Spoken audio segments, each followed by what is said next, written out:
The Gift of Gab Show, your go-to lifestyle podcast, covering everything from psychology and relationships to politics and current events. Live from Chicago, it's The Gift of Gab Show. Gift of Gab Show. Here's your host, Gabby Smith. Welcome, everybody. We are back for another episode. I am so excited about this episode because we are going to talk all politics. As everyone knows, we've got a major election coming November 8th. We are going to be voting a new president into the White House. The two major parties, Republican versus Democrat, we've got Hillary Clinton versus Donald Trump. And today I've got a Hillary supporter on the line. Hi, Michael. How are you? Great. How are you? Well, we also have a Donald Trump supporter, John Howell. How are you doing? I'm doing great. Great. Well, thank you both for joining me. I'm excited because I want to hear both opinions because we have a lot of millennials out there, a lot of people who are undecided, a lot of people who are not going to be voting this election. And I just want to hear from both of you why you support your candidate. And, John, I'll hear from you first. Why are you supporting Donald Trump? The main reason is he's not an establishment candidate, either Republican or Democrat. If you look at his businesses, people will look at a couple and say, well, they were failed. He failed in business, but he's got a 97% success rate. He's looking at common sense things. If you look at a lot of things that are out there in the media that he said, it's all been twisted by the media.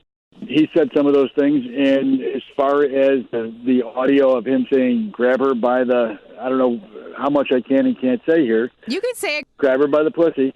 If Hillary has ever said, well, you got to just reach up and grab him by the balls, well, isn't that about the same thing?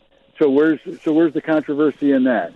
And if we're going to make a big controversy in that, then isn't it kind of sexist because you're protecting the woman but not the man? Well, I want Michael to take this. And Michael, you obviously support Hillary. Why are you supporting Hillary? John was talking about Hillary calling somebody by the balls or calling somebody by No, I said if Hillary has ever said, grab somebody by the balls, or if any of the news media that's making a big deal out of this is making a big deal out of Trump saying it, and they're not making a big deal out of somebody saying grab by the balls. It's kind of a double standard there, and it's actually kind of sexist if you really stop and think about it, because it's okay to talk about male genitalia, but it's not okay to talk about a woman's genitalia.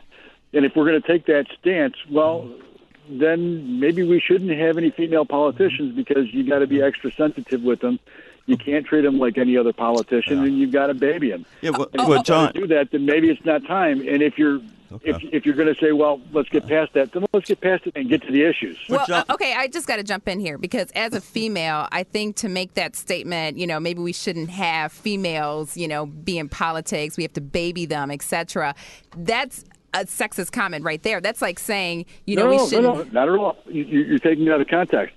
If we're going to make a big deal out of grab her by the pussy, but we're not going to make a big deal out of, grab him by the balls, there is a double standard there. Who said grab him by the balls? People say it every day. But did Hillary Clinton Clinton say it? And make them do what you want. But did Hillary Clinton say it? No, I've never heard it. But if somebody came out with an audio tape of saying something about some negotiation with a foreign country while she was Secretary of State and say, well, talking to her emissary that was negotiating in her said, well, you just grab them by the balls and make them do what you want them to do.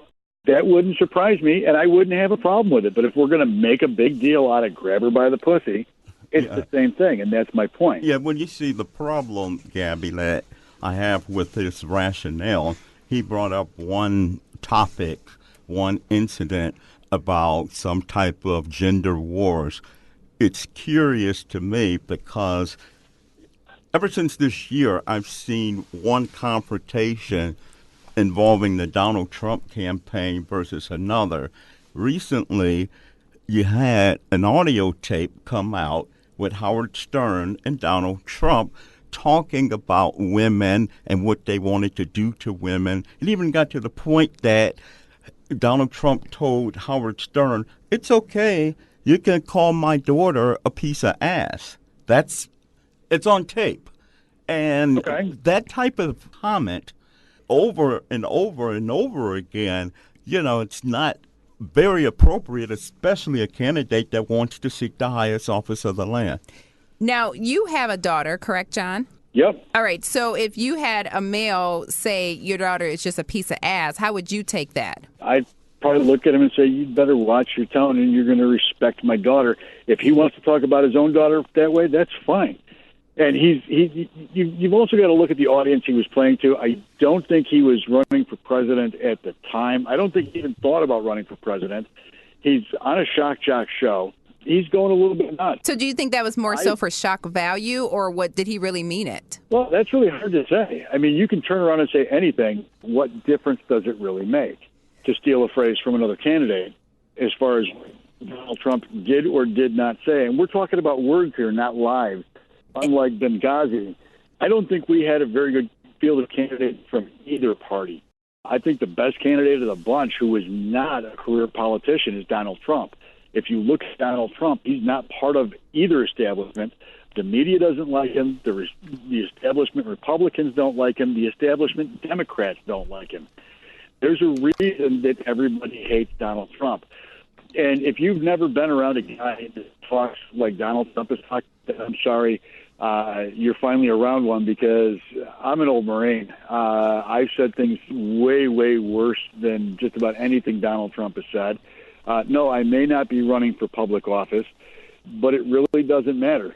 Words are words. When you look at deeds and you look at a lot of these politicians, how many of these politicians, and I'm not talking about either Republicans or Democrats, I'm talking about both of them, how many in Congress have gone in a lot like you and I, modest means, a modest estate, and come out being millionaires. You look at the career politicians that we have today, and maybe it is time for a change. Maybe it's time to shake things up and let both parties know that you've taken America for granted for a lot of years now, and it's time to shape up. Well, I think what we have to realize is that in this election, you're running for the United States of America, right? So you've got women, blacks, whites, Asians, Indians. You've got so many people in this country that make up the country. So when you make these sexist...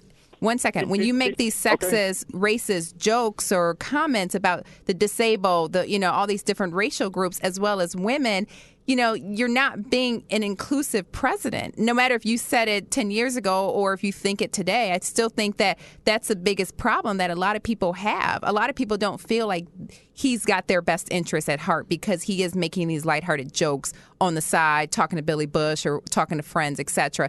And I don't think Donald Trump cares. And I think that this is how he feels and he's putting it out there, but it just makes it harder for people to support him that aren't white males. Well, and here's the problem as I see it. Exactly what you said when you separated everybody out. He's running for Americans and Americans and Americans.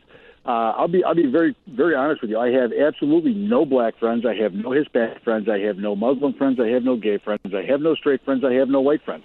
I just have friends.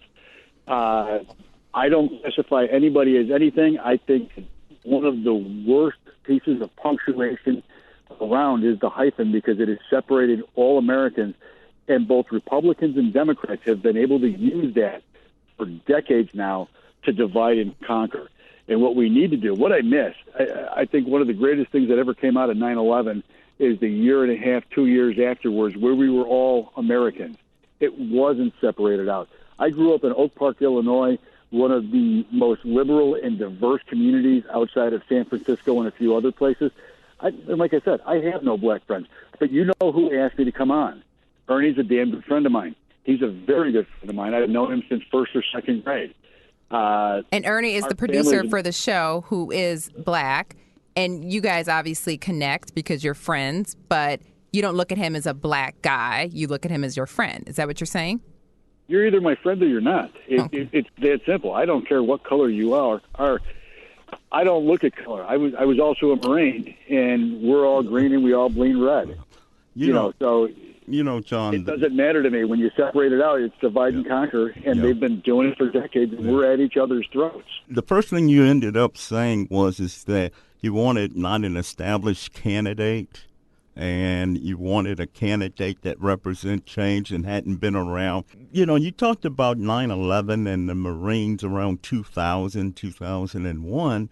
There was a guy around that time nobody heard of. And people were soliciting him to run for president after he gave a big speech in 2004. Mm-hmm. And he came in 2008 as a candidate running against the change environment, running against Joe Biden, Hillary Clinton. and has been president for 8 years, but I guess now he's an established candidate. He's been an establishment candidate for a long time, even before he got into politics. When you look at his connections to George Soros, who is the same puppet master for Hillary Clinton and most of the established Democrats, you can look at the connections between Obama and Bill Ayers, the Weather Underground, where Soros is all in that. With Donald Trump, he may be a little bit crude. He may be a little bit unpolished. I know we've talked a lot about Donald being very divisive and not inclusive. Let's switch over and talk about Hillary, because a lot of people are concerned about these emails that have been deleted, her whole investigation that was going on with the FBI.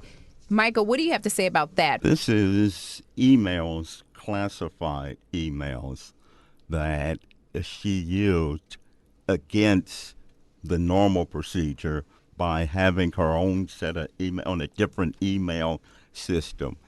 Then when subpoena supposedly occurred, supposedly she started to shred them, delete them, that type of thing, because there's a suspicion that she was hiding something. And from the talk that I hear from people such as John and Donald Trump is that she did something illegal. Now, was it... the FBI said...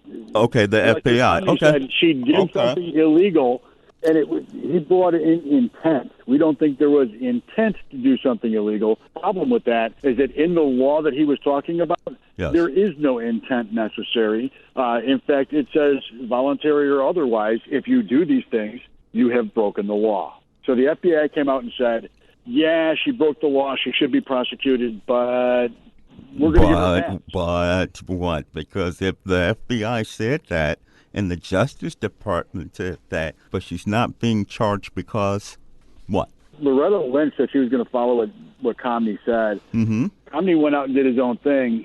From friends of mine, the rank and file in the FBI are going nuts, because if that was you, if that was me, if that was Gabby, if that was my buddy, we'd all be in jail. There's 2 Navy sailors right now that are fighting this. There's an Army Marine who sent an email about a classified situation with a police captain in Afghanistan who was part of an IED ring, and he saved Marines' lives, and he was court-martialed for it, and he was charged. You've got a Navy sailor who took pictures inside, not that he published or put on Facebook, but he took pictures of the engine room of a submarine. They found them on his laptop. He tried to destroy his laptop to try to destroy the evidence, saying, oh, shit, I screwed up. I did this for my own personal stuff. Guess what? He's going to do prison time. Okay, but let me ask you, though, if this was Trump that had done that, would you still think he should go to prison, or is it just because it's Hillary? If it was Trump that had done that? Yes. Oh, hell yeah, you should go to prison. So your whole thing is that, and I want to get to this for both of you, is so no matter who's on the ticket, you're always going to vote Democrat, and you're always going to vote Republican, John? Negative. I consider myself an independent. When George Bush was running for re-election in 2004, I voted for George Bush over John Kerry. I thought that at that time, at that moment, right after 9/11, he was the best qualified person for that job, more so than John Kerry. Although people do just vote a party, it's never been my position to do something like that. John, are you the same way? Kind of. I am not a Republican. People like to think of me as a Republican. I am a constitutional conservative. I'm more of a libertarian. I've got some very, very liberal views. Legalize all drugs. I don't care. You're going to ruin your life. You're going to ruin your life. I think Donald Trump is the man for the job because he's outside of what we've had forever and a day. Yeah, but you see, what I'm hearing, though, is that there's smoke. Oh, she must have done something. It sounds like, yes, the FBI did an investigation. Yes, the Justice Department as well did an investigation. The outcome, they did say that she did this. She did say that what she did was stupid. But it seems like, okay, there's some smoke. She must have done something, and why she wasn't charged. I mean, I don't know, John, if you're saying she wasn't charged because her buddy she wasn't Obama. Charged for political reasons. You can't tell me otherwise. Well, you can tell me otherwise all day long. You're never going to make me believe otherwise. You know, and if she had not have done these things, why else would she have a server that's separate? Why would she destroy evidence? Why would she wipe it clean? Why was all this done after the subpoenas were put in? So who made that ultimate call not to charge her? You said it was done for political reasons. And Who ultimately Yes. politically appointed director of the FBI? Okay. And you Comey? can't tell me that you can't. Yeah, you can't tell me that Loretta Lynch couldn't have gone above and beyond and say, you know what, I understand where you're going with this, but we need to stay above the fray. So we're going to try this and let a jury decide. Now, what was it? 2 days before that decision came out, Bill Clinton hops on a private jet out in the middle of a tarmac, in the middle of nowhere, to talk about grandkids that she doesn't have. You know, it's circumstantial evidence like this. I'm trying to figure out that because the FBI did the investigation and Okay. because all of these things, you know, with the Loretta Lynch or Clinton going on some plane. Okay, let me ask you this. I'm just trying to figure out who actually. Did he actually win Florida? Okay, wait. Let me give him Yeah. a chance, Michael. Yeah, okay. Michael, give John a chance. Go ahead. Did Bush actually win Florida with all the Supreme Court stuff? I mean, that was stolen. There's all kinds of circumstantial evidence there, and people will tell me all day long, even after several universities and newspapers actually went through and recounted every ballot, counting every pregnant Chad, and George W. Bush did win. But that was a stolen election. George W. Bush is a doofus and a goof, and he was a C student and this and that and something else. But if we say the same thing about somebody on the left, then we're either a sexist or racist or something else, especially me as a white guy. Although I get away with it a little bit, I look kind of liberal with the long hair and the beard. But it's just ridiculous. You can't tell me that with everything that went on, just having the server in and of itself away from everything where things can be hidden, you're supposed to be above and beyond reproach. You're supposed to live to a higher standard to hold these offices. The ultimate outcome was she was not charged. Who made Right. that call? Now, you're saying it was for political reasons, and Yep. okay, well, who made the call? Are you saying Loretta Lynch made the call? Are you saying Barack Obama made the call? Because, you know, the problem, Gabby. In my opinion, Yeah, in your In my opinion, it came from the Oval Office. In my opinion, So can I you're- prove it? Do I have evidence? No, I don't. Okay, so you're I saying also Barack think- I Obama also made the think- call. I also think he did it for political reasons because she was one of the major candidates at the time for the presidency of the United States. He's looking out for his party and trying to hold on to the White House and gain political gains. And there's the problem with both parties. We're going to move on because I do want to talk policies. John, you don't support Obama's policies. Tell me what policy you do support the most of Donald Trump. And I want to also hear from you, Michael. What are the policies that you support the most of Hillary Clinton? I'll talk about one that's big on the left, comprehensive immigration reform. First thing we have to do is secure our borders. You get too many illegals in here, and you can say, well, but they're doing jobs Americans will give, but they're taking jobs out of America, sending it back. You do have murderers, rapists, gangbangers. MS-13 is big in L.A., and they're getting bigger and stronger through illegal immigration, and that does not necessarily mean just walking across our southern border or our northern border. That includes those that come in overstay visas, like 17 of the 19 hijackers on 9/11 who had come in overstayed visas. If you don't belong here, go home. So do you believe in the wall? I believe in more than that. I believe in putting up a wall and arming that wall. One thing I learned in the Marine Corps is this. If you want to call something yours, if you don't define what it is with some sort of wall or fence or barricade, it's not yours.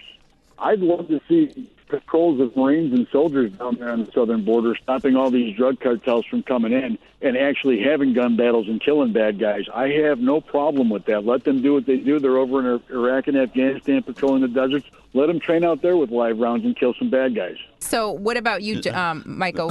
What are some of the policies that you like best of Hillary Clinton? Well, just in response to what John was saying about the immigration policies, I sort of agree with John. Our immigration policies have been flawed for a very long time.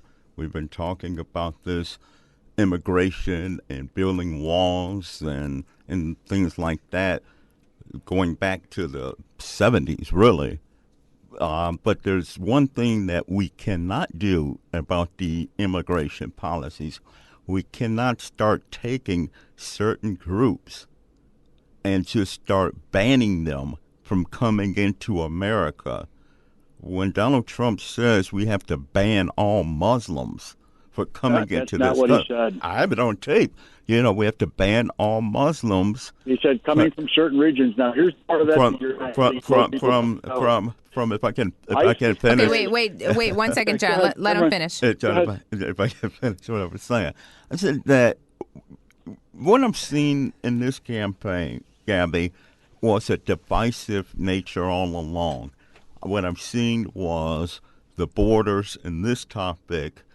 You came out and said, to fix our borders, we're going to have to put everyone out, have them be whatever, and don't let anybody else come in until we change our immigration policies, build a wall, keep people out because Mexicans are rapists. Now, he did say that. Do you agree with that, John? What he said. No, that's not what he said. Oh, he didn't say Mexicans are rapists? He didn't say that, huh? No. Oh, okay. John, okay, Maybe John, I was looking at a different person. I don't know. John, what did he say then? Can you clarify? You listen to the media.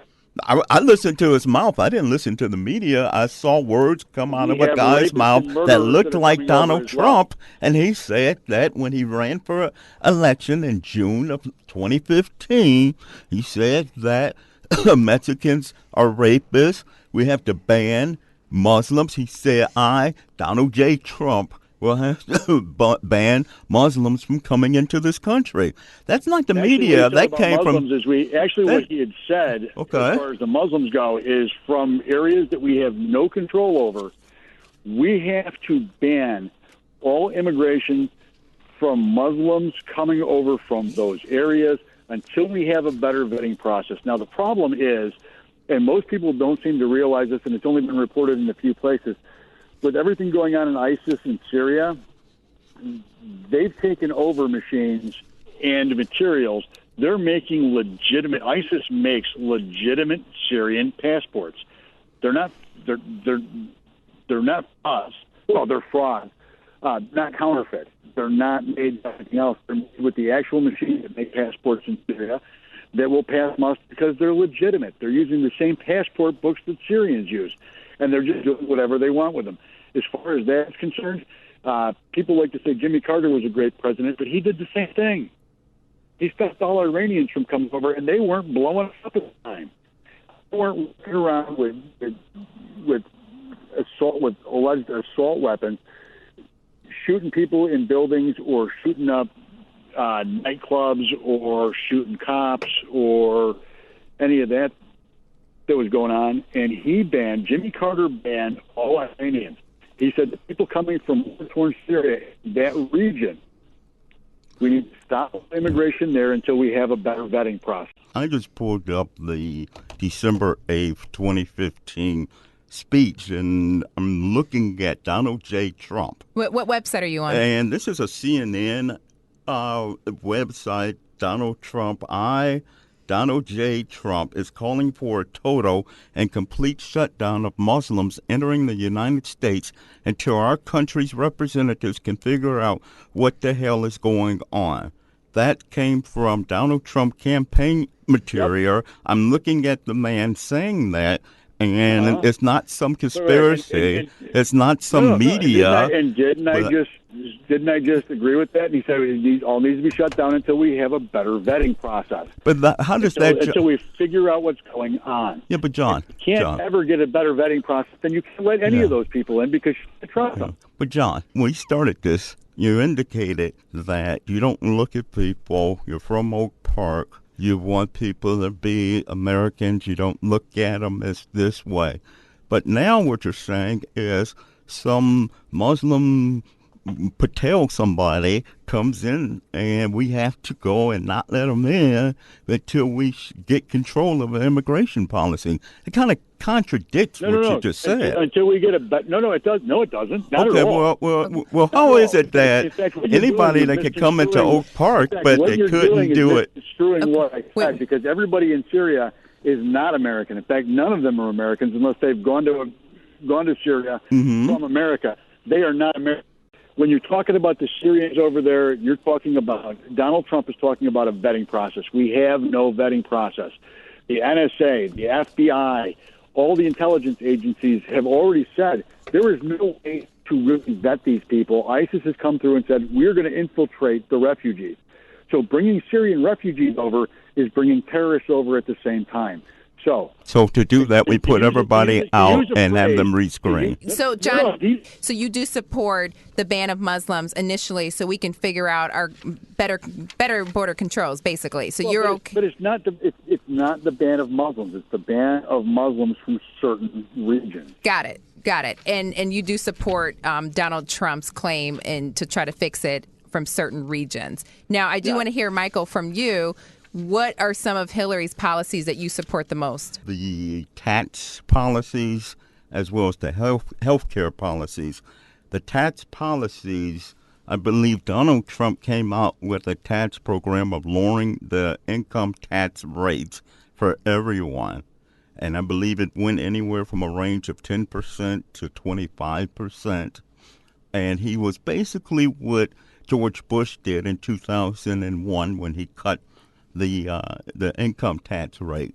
Hillary had a better view, in my opinion, and that was to raise the income tax rate to 43% of anybody making over $5 million. Anybody making below $250,000, they weren't going to see a tax increase. You've had independent experts look at both plans. And with Hillary's plan, it was going to raise into the federal government something like $500 billion into the federal government. But with Donald's plan, it was going to leave like a $9 trillion deficit into the federal government with no plan of how you're going to go and make that up. So it came to be more clear. First of all, I don't make over $5 million, but the ones that do pay little or no taxes, like Donald Trump. He hadn't paid taxes in 20 years, and he openly says that. Yeah, he admits to it. So, but you and I may pay more taxes than Donald Trump does today. Well, Hillary did say that in a debate that his workers are paying more taxes than he does. But, but again, we would never know that because we haven't seen his tax returns. And has Donald Trump broken the law? And you know what, John? I agree with that. He has not broken the law. It doesn't come to a thing of breaking the law. It comes to the fact of if you in your job work all these hours and you're taxed for something, and you're not, I don't know, maybe you are. You're not going to get $5 million in a year. Should you pay more taxes than something that Donald Trump? No, he has not broken the law. I agree with you. A lot of people say he's a smart businessman. I agree with you. And Hillary has used the same loopholes that Donald has. She has admitted it. And she said, well, but my 700,000 is different than his millions. Let's try billions. If she changes the rates to something that's more, if he changes the rates, if Hillary changes the rates to what you find to be more acceptable, but we don't change the tax code that nobody wants to change, nobody's paying anything more than they are today. So it makes no difference whether you say he pays 150% in taxes or he pays 0% in taxes, because until you change the tax code, none of it's going to change. But if he calls for lowering the tax rates for everybody, which he has, I think it went anywhere from 10 to 20, 25%, something like that. He did he did ask, said that was his thing, but it left a deficit of $9 trillion. I'd have to see that and go through it. I don't believe that at all. If you go back to cutting taxes, even back to JFK, it has filled the coffers bigger than it ever has before. Now you're JFK, huh? Well, no, I used his tax policy. Yeah, if you go back to his tax policy, and John F. Kennedy was actually anti-tax and thought the taxes should be lowered. Well, and when it comes to taxes, is what is a fair share? Everybody talks about how the 1% doesn't pay their fair share. Mm-hmm. But 1% of Americans pay over 50% of the taxes. So what is their fair share? Well, let me ask you this, John. If you have 100% of people paying taxes, and I'm including your 1%, and Donald Trump says, you know what, you shouldn't be paying taxes at all, or we're going to lower your taxes, So you won't, hey, why even do an income tax return every April 15th? You shouldn't be paying taxes at all. So we're going to cut that. So, but that's going to leave a big deficit in the whole of the federal government. How is he going to make that up? $9 trillion. Personally, I think the federal government is grown too big and is too far-reaching. So I really don't have a problem with that. Mm-hmm. What you really need to start talking about is everybody should have skin in the game, and let's just scrap the whole tax code. You want to do 25%, you want to do 17%, you want to do 13%, you want to do 50%. I don't care if you make $1,000 a year. I don't care if you make $47 billion, trillion, gazillion dollars. Everybody pays the same percentage. Do you think Trump should have paid some taxes? I think that if Trump followed the law, there's nothing wrong with it, because Hillary did the same thing and she avoided taxes that way. And you can say that raising taxes, raising percentages is going to fix things, and it's not. Until you fix the tax code, everything will stay the same. All right, we're gonna wrap up the show, and I wanted to just end with a final question for both of you to really think about this. What type of temperament do you think a president should have, and why do you feel your candidate fits your characteristic of what a good president should have? You know, I think a candidate should have a temperament even. You can't get so emotional that you have to just react on the impulse.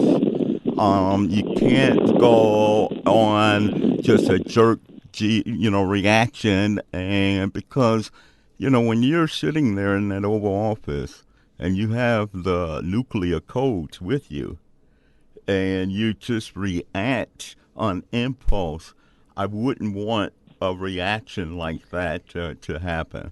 So I would more prefer a president that has more of an even keel personality.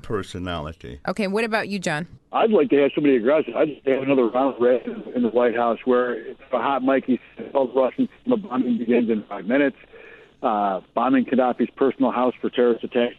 Think about yourself in a bar. If you're the biggest, baddest guy and people know that you will fight back and you will put up a hell of a fight, guess what? When they're looking to put up a fight, really want to get in that bar fight, this is sort of that guy that's not going to rip their arm off and beat him over the head with it. There was a lot of bitterness, and John, you mentioned this earlier with Florida, and a lot of people felt Al Gore should have been our next president, and a lot of people feel that Bush stole that election. Do you feel that we can come together? I mean, obviously we did come together. We had to back then, but do you think we can now? I don't know. To be honest with you, it's rather hard, and I agree wholeheartedly with Michael. There used to be a time, the day after the election, everybody came back together and we were all one. The problem is not the election. The problem is the politicians. The politicians keep hyphenating us and separating us out into LGBT, women, men, blacks, white, Asians, Hispanics, gays, straight. Like Donald Trump. Different things. Like Donald Trump. Like Hillary Clinton. the taco bowls, we need the taco bowls. And it's all of them. And whether you've seen it publicly or not, they're all doing the same thing, and they all do it in their own way, the left and the right. I personally don't trust either side. I don't associate with the Republican Party because I think they're full of shit. I don't associate with the Democrat Party because not only do I think they're full of shit, but I don't agree with their policies. I have a different opinion.